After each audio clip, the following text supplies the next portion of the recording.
Hey guys, welcome to another support live stream. I'm Sean Palomino. I'll be your moderator today. Today we'll be discussing Blender animation and UE4 with Kevin Vassey, our senior technical animator from the Fortnite team.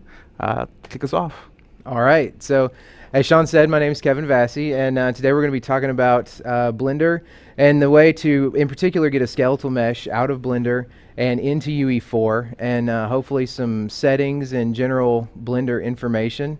I guess some background would be good. So, I started using Blender probably 2001, 2002 for various freelance jobs, and I've always just sort of loved it. I'm a huge fan of open source in general, and so I know it gets a bad rep here and there, but I've always been a fan, and so it's always been my goal to try and sort of help and do what I can to further it and make games with it.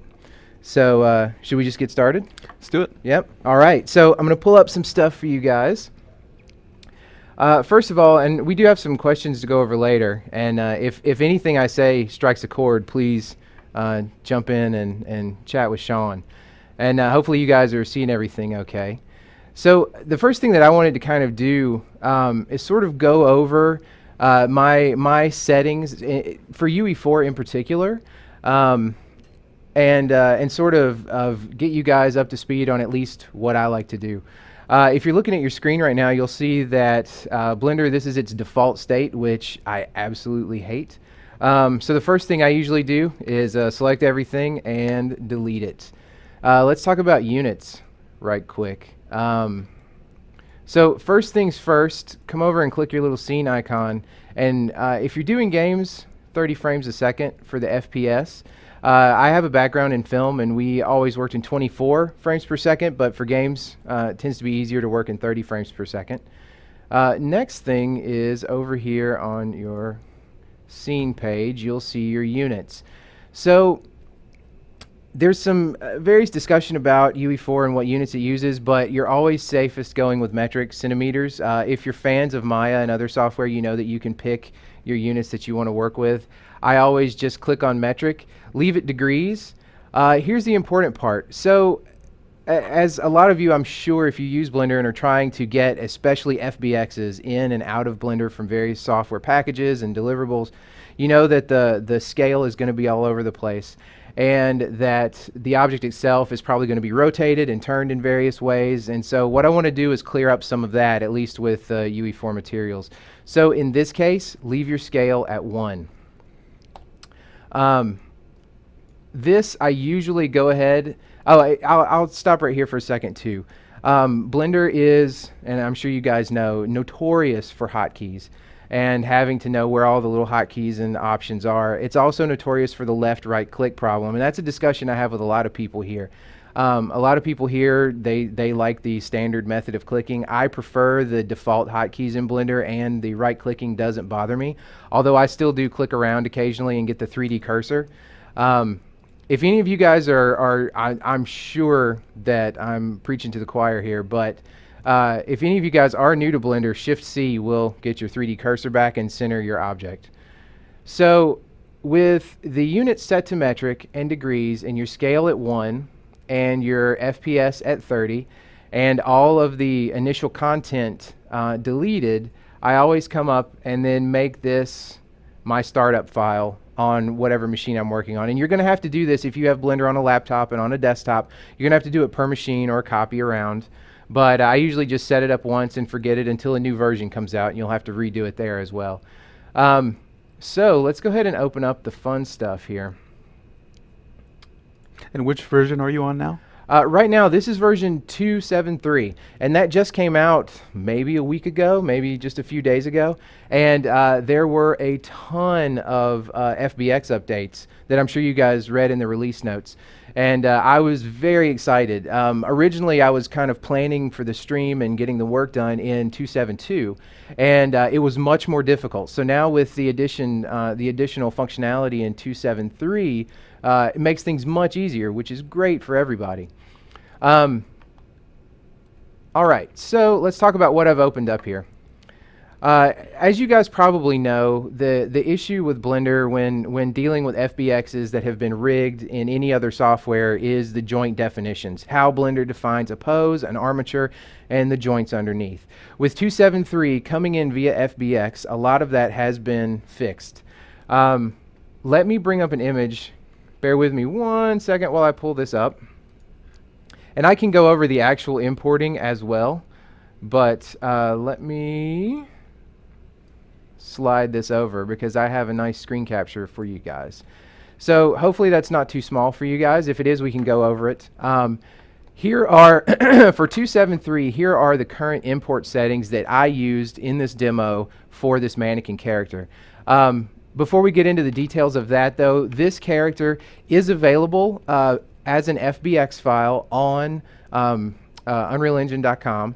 And we can find the page and let you know. But it is linked there, and you can download it. This is the standard blue mannequin. If you guys have seen the marketplace and you've seen that blue guy running around in a lot of the existing projects and demo files, this is the guy. Let me go back to my image. So he's an FBX, and bringing him into 2.7.3. First things first, manual orientation. So typically we want the characters facing down Y, either positive or negative. And obviously we're working Z up. So I like to set manual orientation. For this particular model, because of the way that that FBX file was saved, you want to put your forward to negative Y. That will automatically set your up vector to Z, which is exactly what you want. On the import, you definitely want to set your scale to 1. And everything else, image search, I think by default that's on and you can leave that. Apply transform, hopefully, and this is sort of an overarching thing, anytime you're talking about bringing assets into a game engine, whether it's UE4 or any other, you always want to make sure that the asset is set up properly itself. So if you're coming out of 3D Studio Max and you don't have all of your transforms zeroed, you're going to have scale and size issues and position issues. So that's what this is for. If you know that you want to apply the transform in Blender, and again, you guys are probably already know this, but apply transform is the same as making an identity matrix in Maya or freezing transformations in Maya, basically. In this case, I don't need it because the FBX is coming from Epic, so it should be ready to go. Image search is on by default. You can leave that on, as well as properties and enums as strings. Those are on by default and they don't get in your way. Here's another one to check though, automatic bone orientation. This will disable your primary and secondary. If I'm not mistaken, this was added in 2.7.3 and it sort of works based on my looking into this here. But we're going to talk about sort of a method to animate the skeleton once you bring it in that's a little bit different. But I went ahead and checked it, automatic bone orientation. And then I believe use pre and post rotation was on by default. In this case, it is on and works. So let me move this out of the way. And like I mentioned earlier, we can prove it later if you don't believe me. But but we have the character here at the origin. The important thing to notice is, so you know, if you hit N, that brings up your transform window here, which is for all the Maya guys like the channel box.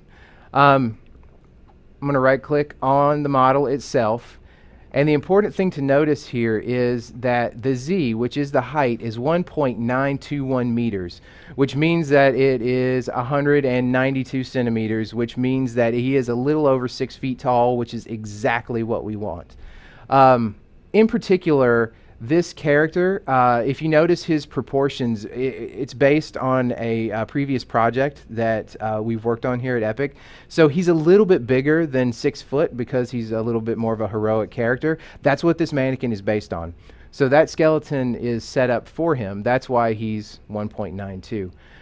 You'll also notice that with your units turned on in Blender, be very conscious of what you type. If you want to transform something, you see that the location is all set to meters. Degrees is fine. That should work exactly like you would expect. But if you look here, everything is set to meters. So if you just go and type in a number, you're going to get, 10 meters, 5 meters. You actually have to type the cm to get centimeters, which catches me all the time, but I'm getting used to it. There is an option to have it break out. You can see right here, and this, I'm back in the scene tab again. You can see that you have this checkbox here for separate units. That way you can see you have 1 meter, 92.1 centimeters if you would rather deal with it that way, but I just do the conversion in my head and pick which unit I want to use. So as I was saying, the important thing to see is that he is the actual size of the Fbx, which is exactly what we want.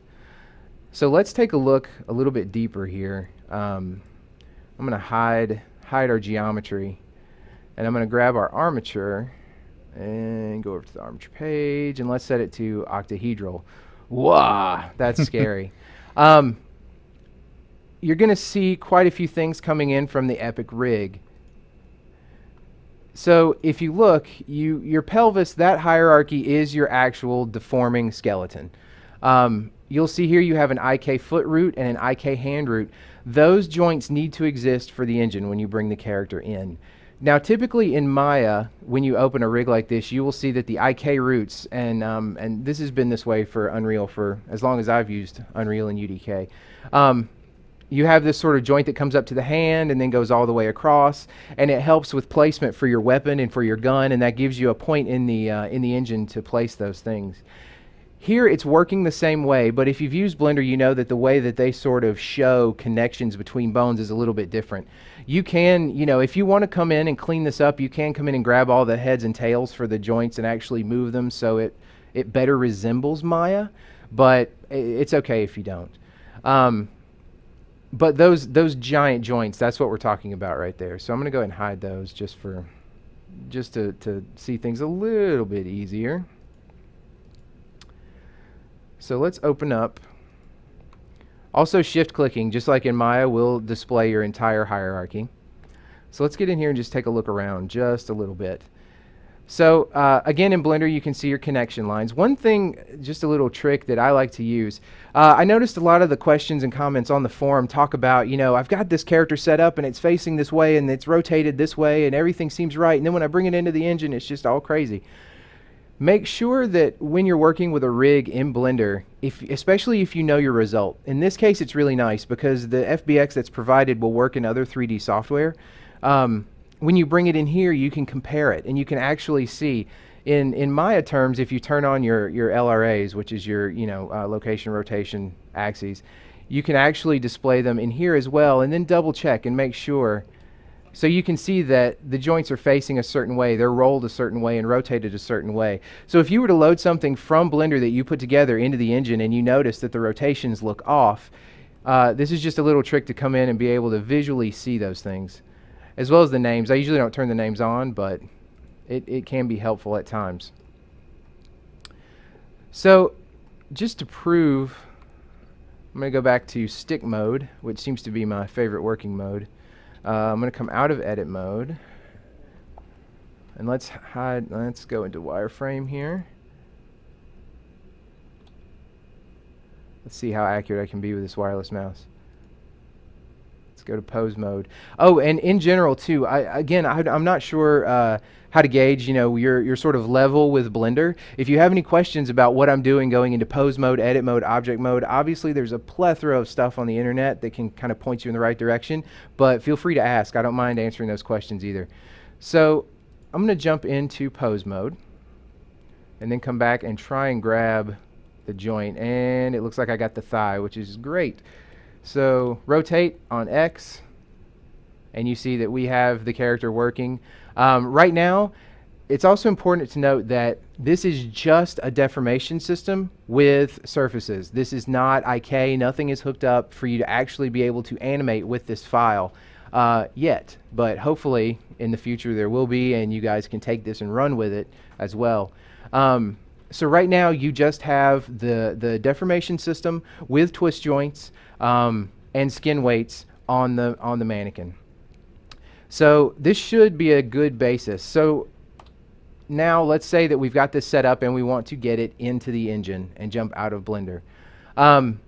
We need to talk about export settings, and I have another image for you. So before we get to the image though, let's talk about what you need to export.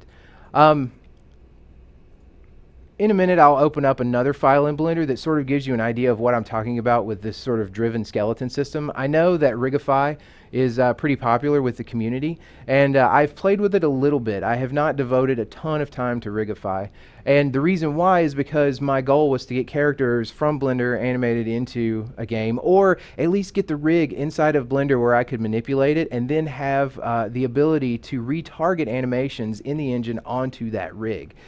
Which we will also go over. So I haven't dealt with Rigify that much. So Rigify questions are probably going to be over my head a little bit, but we can definitely entertain them.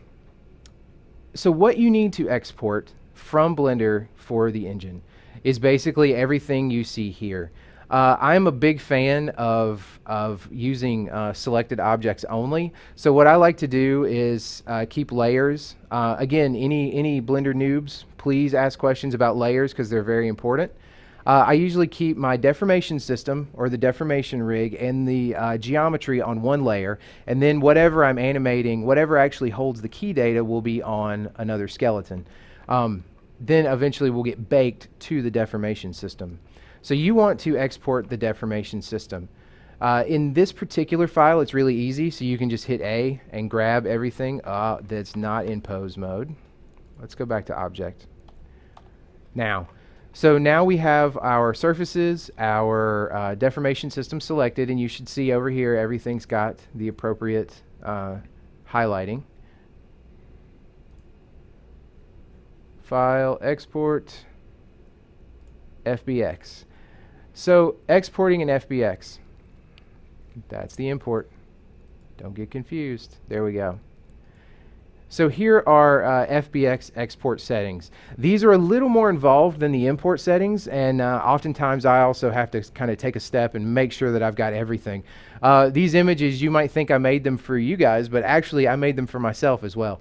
I keep these and refer to them, and of course, you know, when a new version comes out or when the Fbx standard changes, all bets are off. But for right now, guys, we're good.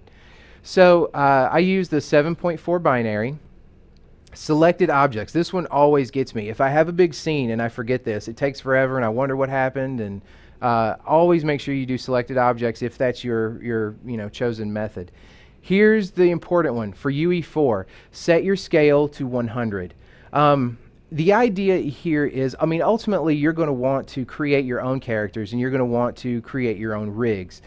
The idea here is that this tutorial is sort of the beginning of being able to do that, but what it does is it gives you a baseline to say, okay, I can get this guy into the engine. Which way is this guy facing? How big is he? What are the units? So that I know that anything I create in this world, if you make a static mesh next to him and it's 3 feet tall, you know that it's going to come into the engine that way if your scale is zeroed or evened out and everything is applied.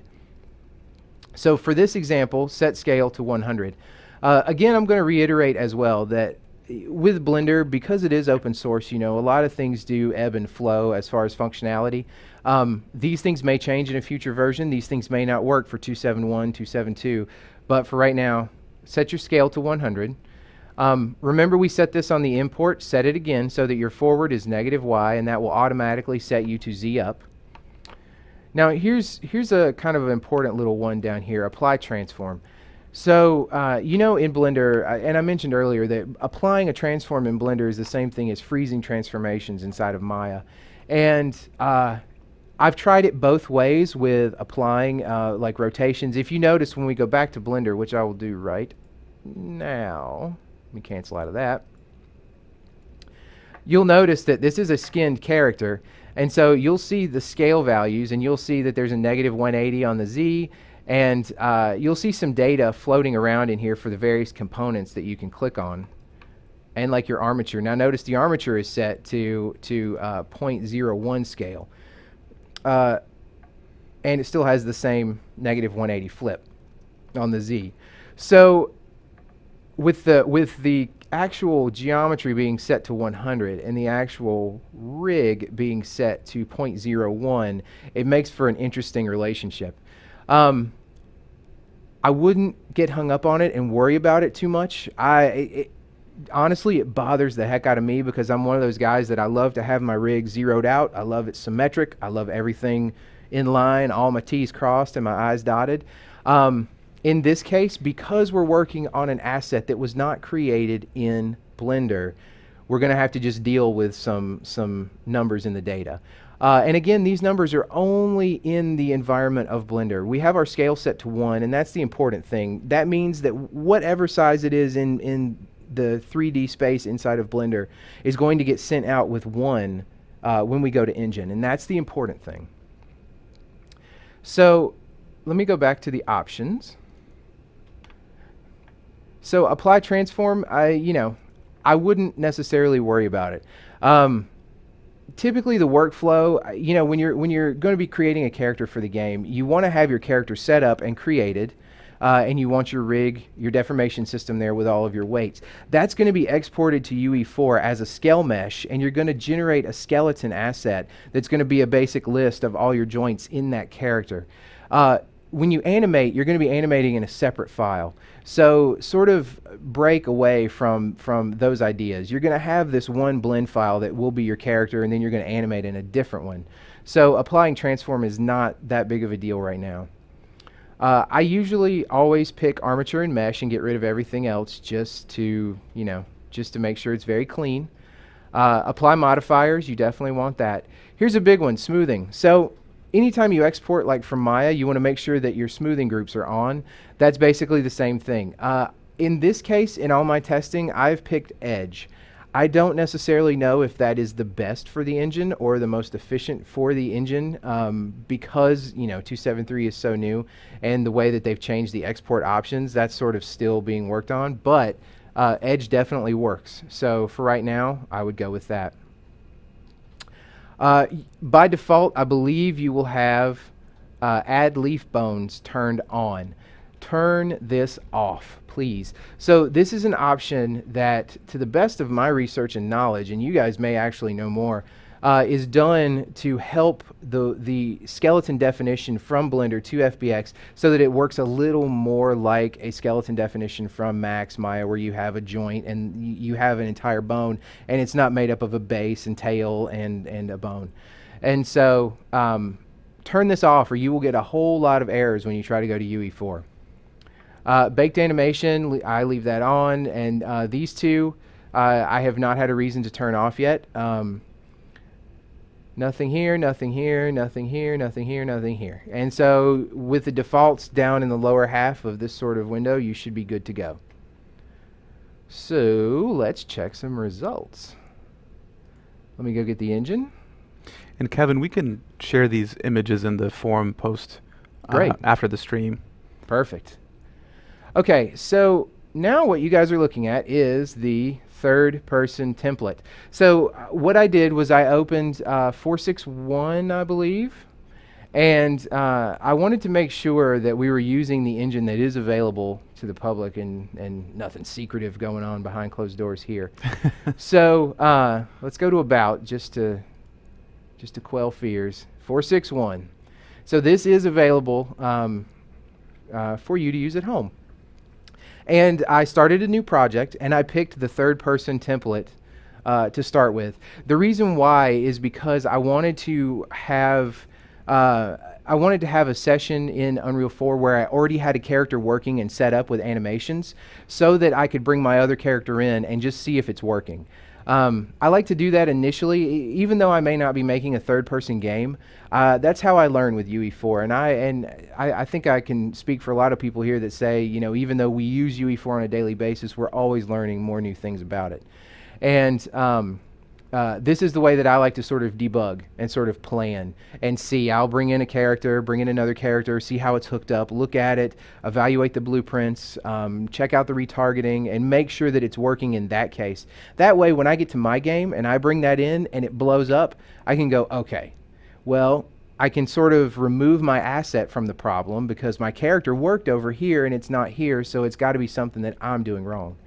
So let's check out the character that comes with this template. And there he is. There's our blue guy. Whoa, let me get over here now.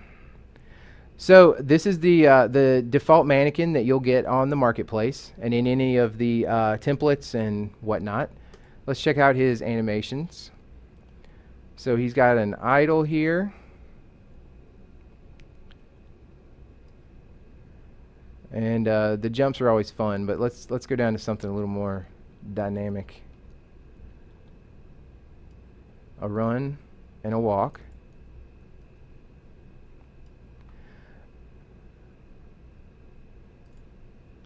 And if there's any questions about this is, this screen that I have up right now, when you go in to edit a skeletal mesh, it's called Persona. And if there's any questions there or workflow questions, definitely, ask away. So everything is obviously set up here. We have a skeleton definition for him. We know what mesh we're using for the character, and he obviously has some animations and a blend space ready to go.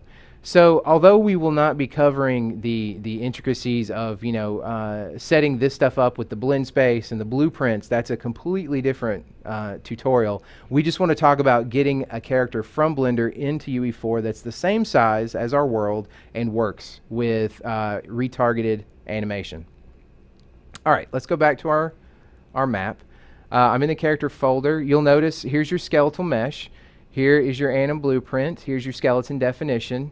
And then there's your blend space. So I'm going to import an FBX that I already had. Let's go over these options. So these options may change once you start bringing in the character again, multiple characters, adding animations on top. But for right now, this would be default. Import mesh, definitely. Import as skeletal, yes. Skeleton, none. So, and you guys may already know this as well, but I'm going to talk about it just a little bit anyway, just to cover the bases. So the skeleton in UE4 is not actually a skeleton like you think of it in 3D software. It's more of a mapping. It's more of a list of joints that animation can be applied to that holds skinning data for the character. And that's probably a very low-level description of it, but it's not an actual hierarchy of bones. So that lives with the scale mesh. So in this case, you want none, because you want to create a skeleton asset for your character. Now, if you had a, let's say you were making a game and you had a lot of characters that were the same size, but they were maybe modeled slightly differently. They were going to have different textures, different look, different heads, different, different sort of builds. You could still use the same exact skeleton. In which case, if you were bringing in this character as a new character, you would choose the existing skeleton from the drop-down. But for the purposes of this tutorial, that's kind of a side. For the purposes of this tutorial, we just want to talk about how it relates to getting our guy from Blender into here. So we are going to not choose a skeleton, if I can do that cleanly. Leave it as none. Right now we have no animations because we want to retarget. Remember that there are a lot of animation packs on the marketplace that are great, especially if you're prototyping. So I know a lot of people really love to be character animators. I used to be one myself.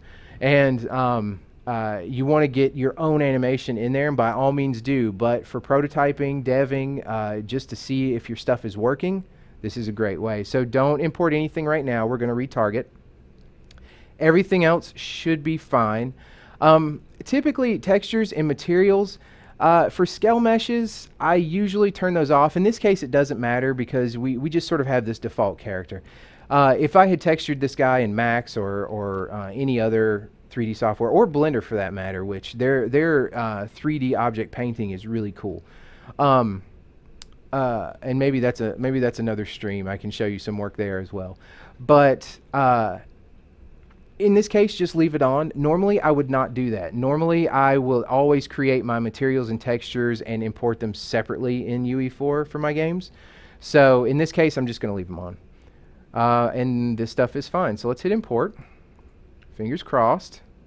Hey, and we got our stuff. Okay. And, ooh, sorry guys. There's our new scale mesh. And there he is. There's our Blender guy. Okay, so now let's do the test. Let's make sure that I am not lying to you guys. So what I'm going to do is here is the hero, excuse me, the hero TPP skeletal mesh. I'm going to bring him in, and he won't necessarily snap to the floor, but he will snap there, and we can sort of true it up in just a minute. Now here's my Blender guy, and I don't know if I got them exactly close. Oh, look at that! I actually did it right. And got them pretty much tip to tip there. All right, so you can see that already task number 1 is down. The size worked. It's great. He's the proper scale. Everything seems okay. By default, when dragging him in, he's facing the same direction as the character. So all of these things are kind of checking off a list in my head going, all right, well, I know I haven't broken it thus far. So let's keep going and see how it goes.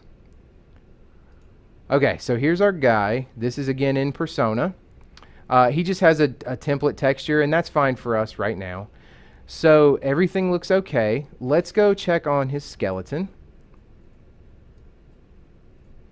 So just a quick rundown, you can kind of see what the hierarchy looks like out of Blender, which it kept everything together, which was awesome. Let's go check out our hero guy and check his skeleton. And it looks very similar. So I think we're doing pretty well so far.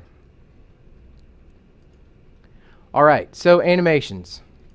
Aha, there are no animations on this guy. So what are we going to do? Well, let's retarget him. So let's go back to our... I can't get it big enough so you guys can read it, so I'm just going to go for the bigger icons. Let's take a little inventory here and see what we've got for our new character and then go from there. So we've got our... material, we have our scale mesh, which is great. Here's that new skeleton asset. So again, I'm going to say, so if you went back to Blender and you used that same deformation system on a character that was slightly different somehow, bigger, but still fit the skeleton, you would not bring in a new skeleton. You would just point it to this one and it should work out fine. And then we already have a physics asset. So the physics asset, setting up physics is also sort of a topic for another day. So we're going to leave that alone for right now. So let's talk about animation. We have an anim blueprint. Now in this case, we know that our hierarchy is the same technically, because that's the same Fbx on screen that we brought into Blender to manipulate and then spit it back out of Blender and got it back into the engine. So there shouldn't be any hiccups here, but the process is come to your animation blueprint, and if you right click on it, you'll see an option that says retarget anim blueprints. And then duplicate anim blueprints and retarget. What that's going to do is that's going to take the anim blueprint, the animations, that list of animations that's currently hooked to that blueprint, and it's going to duplicate it and apply it to a target of our choice. And I bet you can guess what that target is going to be. Okay, so, red text. And we cannot find a skeleton to remap to.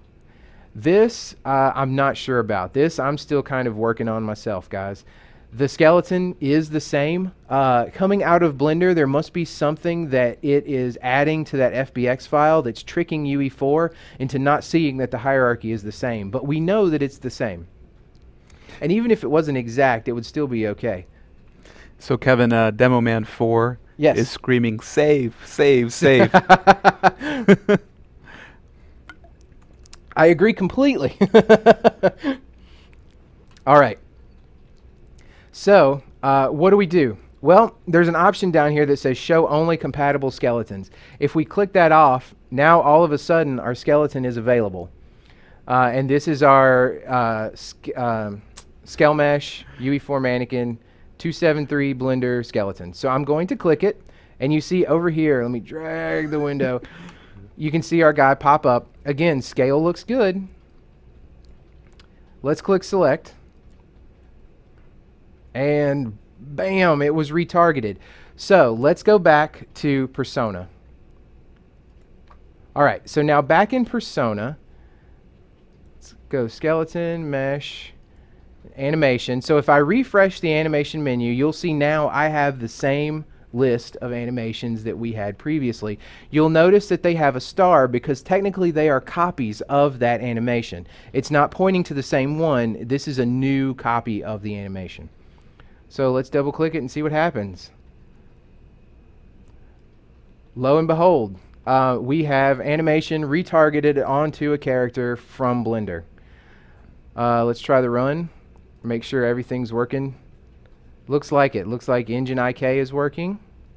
Let's try the walk. Looks like it's working. Let's go to the blend space. And let's see if he'll blend from idle to walking. And then he's going to run. So the blend space is working, which is great. So yes, now save.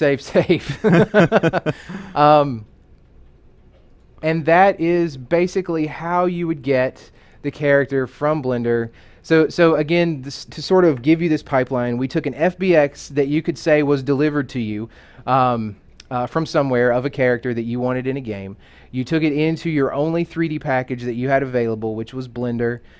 You sort of set up Blender initially. And let me say this too.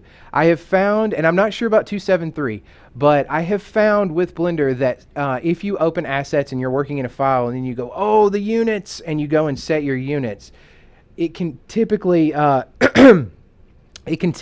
start to sort of corrupt the scale values. So always set your file up first. Blender is absolutely amazing software. It is wonderful software, and I love it to death, to the chagrin of a lot of people. But you've got to take your time, and you've got to make sure that everything you're doing is right and correct before you just jump in, because there's a lot of variables at play with open source software, and that goes for any, as far as I'm concerned. So let's take a look. Now, unfortunately, again, going into the actual character blueprint and setting up the playing, that's a tutorial for another day.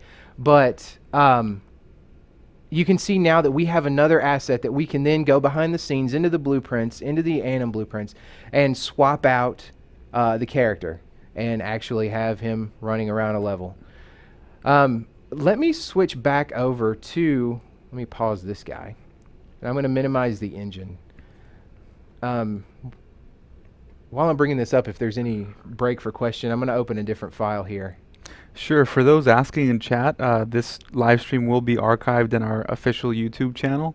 So if you missed the beginning portion, feel free to check the forum announcement soon for a link. All right, so let's take a look back in Blender now. All right, so this is a theory that absolutely is not new. It's not innovative, but it's how a lot of places and people work. But man, does Blender ever make it difficult? Holy moly! This is where sort of Rigify comes back into it. Okay, so what have we sort of given you today? What have we done? Well, we've taken a very standard skeleton with skinning data for the mannequin for UE4, and we've sort of taken it through this pipeline from Blender to the engine, and that's great. But I know you guys want to make your own characters. Who doesn't?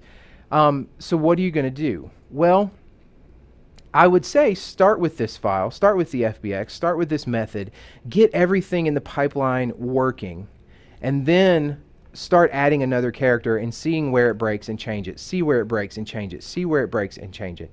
So, well, how do we do that? We need to get animation onto that deformation system. The best way to do that is with a control rig. Rigify works the same way. You get a deformation system and you get your controls, and then there are sort of sub-skeletons there that are used to control the deformation system. Now, and I keep saying deformation system, in case anybody is confused by that, what I'm talking about is the hierarchy of joints, bones, segments that are actually mapped to your mesh to hold skinning data. That is your deformation system. Usually that rig, it doesn't have to be super complicated. When we say the rig is actually the animation controls and the bits and pieces and bobbles that actually move that deformation system in a meaningful way. So how do we do that in Blender? Well, we're back. So if we flip over, you'll see that here's my guy. It's the same blend file, but I've added some goodies. you'll notice over here that I have added a ton of stuff. I've added IK, I've added controls. Now this is where Blender will drive you crazy. And this is where I really, really wish that they would put some major effort, because in rigging in Maya, which is sort of the main animation tool for the industry, both film and games. I know Max is very big as well, but Biped is a little bit different ballgame. And I haven't tried Cat with Max, so I'm going to talk about Maya. Rigging in Maya is very nice because you can have a lot of different objects and this sort of idea of a transform that you can point. You can make a NURB circle and move the pivot and make empties in Blender terms, locators, and put them where you want. Use them as targets. Set up constraints. There's this whole constraint system. There's expressions. You can hook up anything to anything inside of Maya. That Blender is just, in my opinion, not quite there yet in that area. So it makes things a little overly complicated. In this example, what I've got here is just a couple of IK legs. And you'll notice I'm in pose mode for this. I've got the pole targets worked out. For example, from a rigging standpoint, I'm not gonna to deviate too far, especially looking at the time. But when you set this kind of thing up, like let's click on our well, I mean, for one thing, setting up IK in Blender is completely different than anything I've personally dealt with, even going as far back as like Softimage. Where you have this sort of target bone that's outside of the hierarchy, and it's just odd to me. But we have this bone that I've created here to match the calf joint in the Fbx skeleton that we've been working with. And I've added a constraint, a bone constraint, and it's the IK constraint because I want to set up IK. I pick my armature, I pick my control, which is the joint sort of outside the hierarchy. And then I pick the pole target. So this angle right here, by default, will be 0 or whatever it was left at and stay there, which is absolutely incorrect. You have to be able to find out the exact degrees on that pole angle for the pole vector for something like a knee. I have a script that does it, and we can see about linking that as well. But it's little things like that Blender, I wish, would just sort of step up and fix and make rigging a lot easier. So in this case, I sort of set that up. The reason I want to show you this is the method in which I would set up an animation control structure. Oh, see, you got so many joints. Let me actually get in there.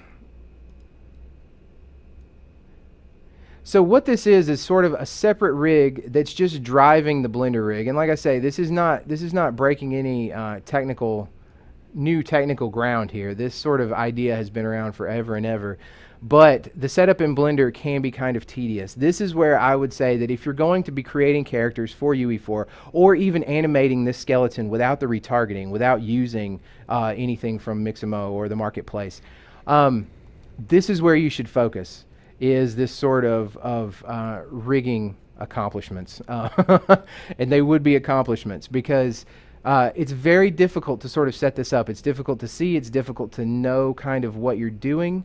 The constraint system, the bone constraint system, although there are a ton of options, I don't feel like it's quite capable of there's options missing. And this being open source, hopefully there are people out there much smarter than me who can fix those sort of things, and I hope they do.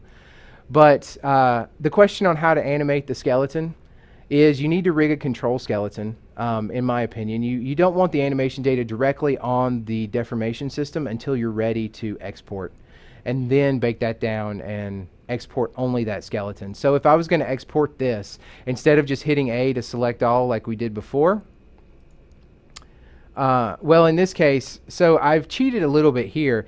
If you notice, what you really should do is have a second armature. Excuse me. You should really have a second armature that is actually your sort of animation armature, and I believe Rigify does this as well. But I sort of cheated and just lumped them all into the same armature for simplicity's sake. So in this case, you would export all of this together, and that's perfectly okay. So the last thing I kind of want to talk about is, let's say that you do just stick with the one armature that you've got and you add your control skeleton and you're animating away and everything is great. You go to export and you bring it into UE4. If you redefine that skeleton that we looked at, that skeleton asset, let me pull it back up right quick. Flip over. That's the hero one. That guy right there. You can redefine that with added joints and it's still fine. And as long as those joints are sort of just added in, it will import and be perfectly fine. Even if the list between the two characters is slightly different, like, let's say you add another arm joint here for some reasons, because you need it for constraint purposes, to be a target or to be a control. It can live in there. It's okay. It's not that big of a deal. And you'll still be able to retarget, and you should be good to go. So, flip back over to Blender. But that is exactly how I would set up an animation system on here, or at least in theory, right? Go in, set up control rigs, use the constraint system to the best of your ability. This is another great way to look. I ended up using a lot of transform constraints. So let me go up here. I have a thigh joint as well.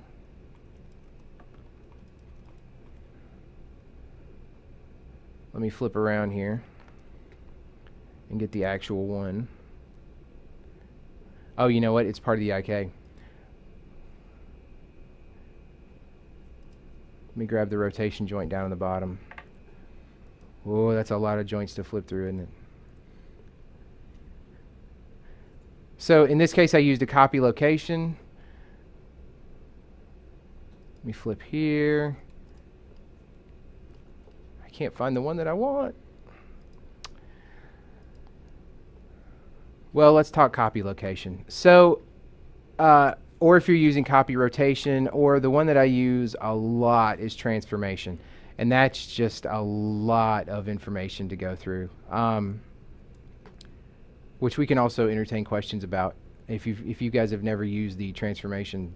This is the most fully fleshed out constraint that they have, and this will allow you to actually do sort of detail work, and you can set different directions. You remember earlier when I said, hey, check out the axes on your joints?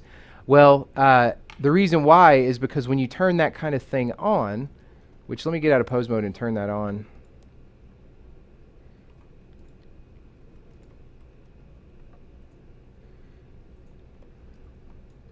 Oh, I closed it. Plus sign, there we go. Come back. Axes, and let's go to stick.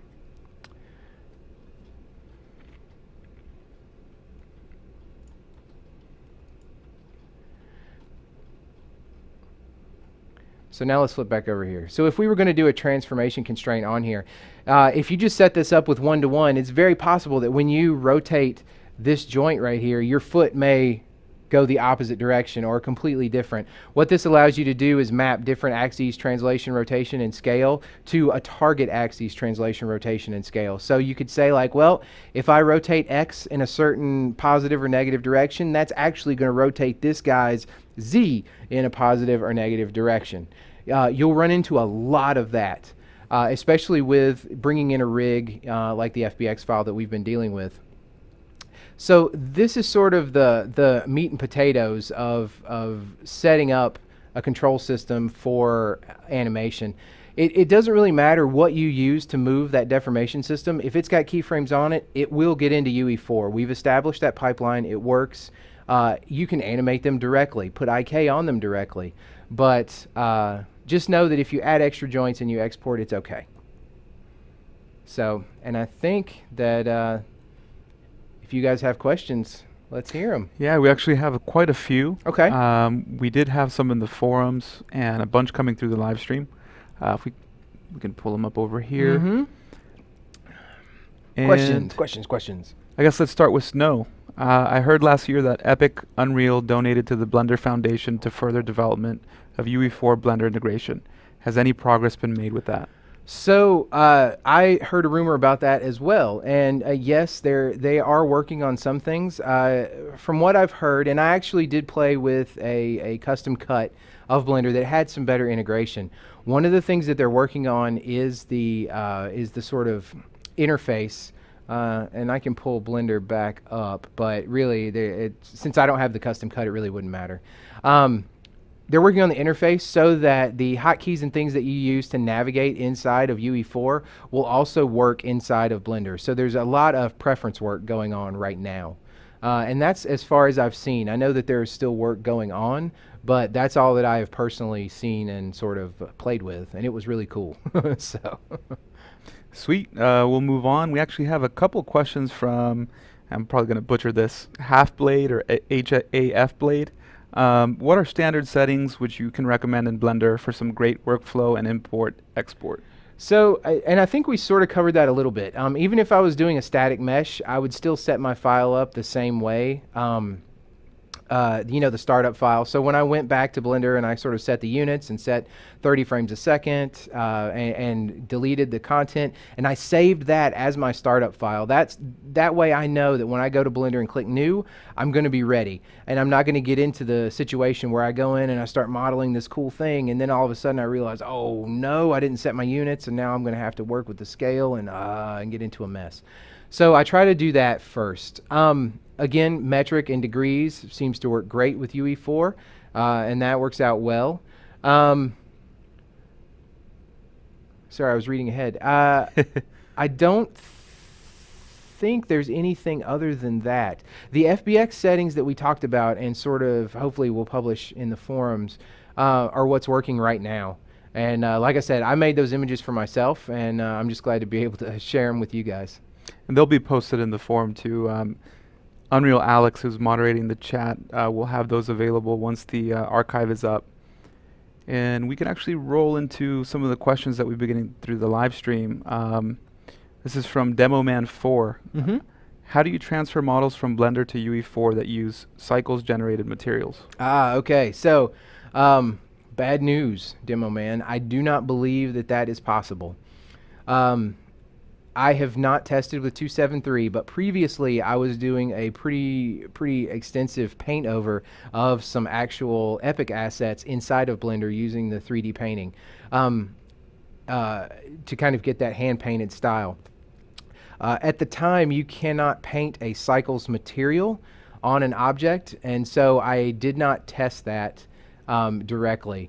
But I believe I have read that it is not possible. If you guys know that it's possible, that is really cool, and I would love to hear about it myself. But Cycles is amazing. It looks awesome, but I have not seen any materials come from it into UE4 yet. On that note, though, I will say that once you sort of get there's an idea, when you're making a game, your deliverable is the game, and you're working in an engine. So for texture painting, by all means, I'll use whatever I can get my Wacom tablet on. But as far as making materials, UE4 all the way. Go in there. I usually play in there, build everything in there, and sort of keep it native to my deliverable, if that makes sense. Cool. Omerx, how to prevent UV overlapping during import to UE4. It always merges different channels of UVs. Yes. So again, coming from Blender, that is something that I have not dealt with a ton, but I do know that one method that we typically use when you're dealing with like coming out of Max and you have that sort of UV problem, one method is to pick your UV channel for the object, like if it's this mouse or this table, whatever your object is that you're modeling, and export an OBJ that only has that one UV set. And do that again for the next channel, and again for the next channel, and again for the next channel. Then you can merge them back together. I know that's our sort of method for Maya. How that works in Blender would be a very, very interesting question. Unfortunately, I haven't played with it, but that gives me something to think about, and I definitely will, for sure. So yeah, I can't give you the short and simple answer, but maybe the OBJ trick will help a little? maybe.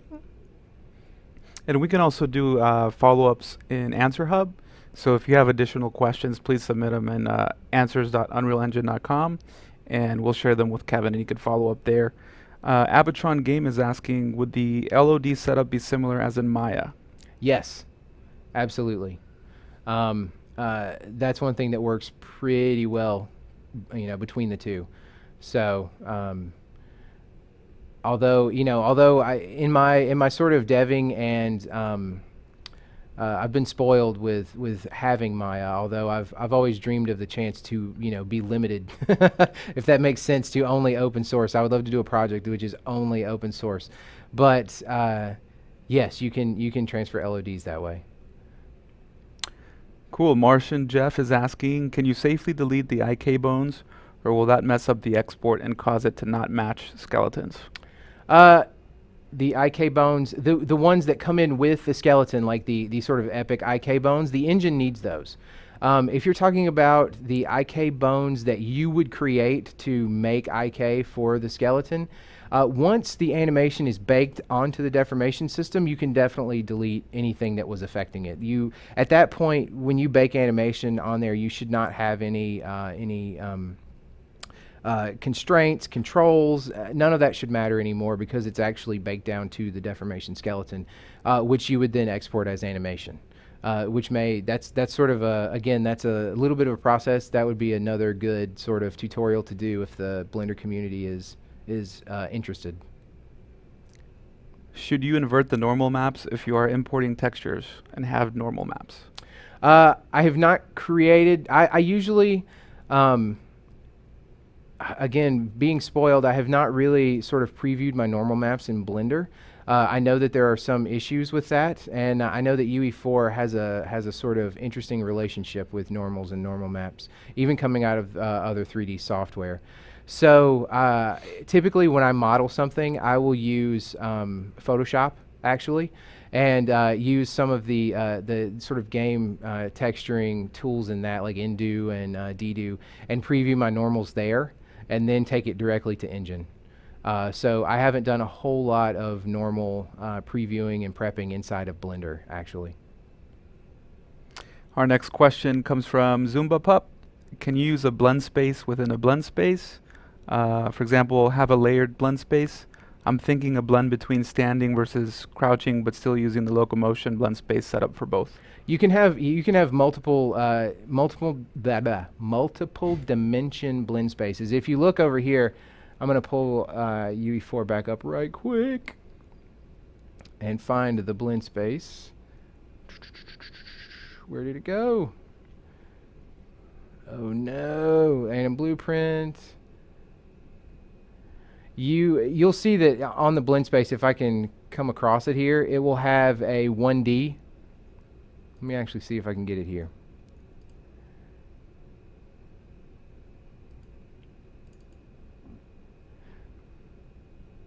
No, it's not here either.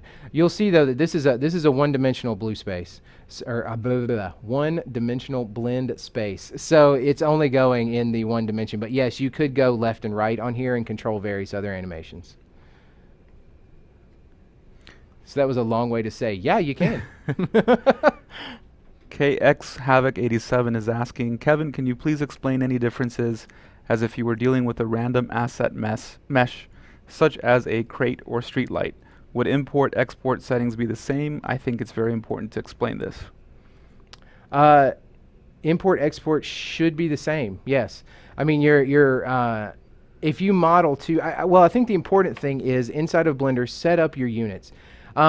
If you're creating the object from scratch in Blender, you should be good to go. If you bring in this skeleton as your sort of scale judge, now I'm not saying that this character has to be in your game, but I'm saying that this character represents the world that you know that UE4 is happy with. So if you bring that in and you're like, yep, that guy is 6.5 feet tall or however, and your character is tiny and you're going to make a crate, then you know the dimensions that you make the crate inside of Blender, and it will export exactly as the mesh that we exported. So you should be good to go. Even if you only use that skeleton for scale, you should be good. with those particular settings. And of course, you don't need to worry about if it's a static mesh. You don't need to worry about armature and whatnot. That should be fine. Cool. Halfblade is asking, are there bone constraints used for physics assets, fat creation in UE4 when exporting or importing? Read it one more time. Are there bone constraints used for physics assets in UE4 when exporting or importing? Oh, no. So you mean like, are there, if you set up constraints inside of your rigging package and then export, do those get used for physics? Not necessarily. You will, inside of FAT, you will create your own sort of physics bodies and rig them together based on, you know, what joint they're attached to. But no, typically there's no like adding a joint just to I mean, you could add a joint just to put a physics body on, but you can sort of set that up yourself. Right on. Thank you, Kevin, for answering all these questions. We have a little bit left here. Quincy Forder is asking, are physics-based animations exportable from Blender to UE4, like object destruction or ragdolls? I don't believe so. I've never tried, never had the need to. Normally, if I do a character that has physics like ragdolls, I'll just set that up in UE4. Just go into FAT, create the physics asset for your scale mesh, and then go in and use your bodies. I will say this, when you go in to create physics for your character or any other object, don't just let it sit with what comes in, because that's not always optimized. Sometimes it works fine, sometimes it doesn't, but always keep a good head on your shoulders about what you really need. If you're sitting there and you have a character and it comes in and it's like, oh, 32 physics bodies used for simulation, clean some of that up. Go in there and delete them all and then just rebuild it in there. Like, you kind of have to re-physics rig the character inside FAT to get the ultimate sort of performance. But yeah, definitely in engine, in FAT, you can create everything in there. Demo Man 4 asks, any tips for importing vehicles and weapons into UE4 from Blender? Vehicles. Vehicles I can't talk about. I don't know. I haven't. All the vehicles I've ever dealt with have been in Maya and Max. But weapons in Blender should be the same. So that's another good tutorial, if the community's interested. Basically, a weapon is a scale mesh. You can think of a weapon as a character with like two joints, right? So if I'm going to hold a pistol in my hand and I'm going to have this sort of joint on the character, that IK gun placement where it's going to match up. So if I think about that, my pistol model is actually going to be moved up so that the origin in Blender is where my attachment point is going to be on my character. And it's probably going to be offset a little bit, because if I rotate, you can see that my pistol hand is going to be off of the center a little bit. And so you'll just have a root joint that's going to attach to your joint on your character, and then you may have a handle joint, and that's it. Now, if your gun has a slide, then you'd have a slide joint that's connected. If it has a magazine, if you want to reload with an actual magazine, then you would have a magazine joint that's also connected and skinned just to the magazine. So you've got a little rig set up here, but the gun itself is just a scale mesh. Just like the character. So settings and everything should work fine. If you're rigged and skinned to the sort of scale and setup that this skeleton that we use today is, you should be good to go. Okay, this appears to be our last question for the stream. Hit Pause is asking, in Max, exporting animations to Fbx ignores any settings for the range. You have to delete extra keyframes and trim your timeline. Is that true in Blender? Not that I've seen. As far as I've seen, it actually works pretty well. And there's always been some confusion between Maya Max and others as well. Like, do you just go ahead and set like the Maya timeline, or do you just put it in the export settings? And is it really baking it when it does? In Blender, I have had really good experience with it actually baking when you check to bake, and it actually respecting the start and end frame that you give in the Fbx export. So yeah, good on them for that. Sweet. So, Kevin, I'll give you the last word, but before we do that, we just wanted to thank everyone for joining the stream. Absolutely. If you'd love to see more Blender stuff, please sound off in the forums. Let us know what topics you'd like us to cover. Submit your questions in advance, and we'd be glad to entertain them. Once again, thanks for taking time out, checking out the latest Blender version, and making this available to everyone. Absolutely. We will post the files in the forum announcement as soon as we can, and we will also share the YouTube link once this is archived. Last word. I just wanted to quickly reiterate what Sean said. If you guys, I'm going to be playing with Blender anyway because that's what I do. So if you guys want to know more, if you guys want to see more, get out there and write, post, call, tweet, let us know. Thanks, guys. Thank you, guys.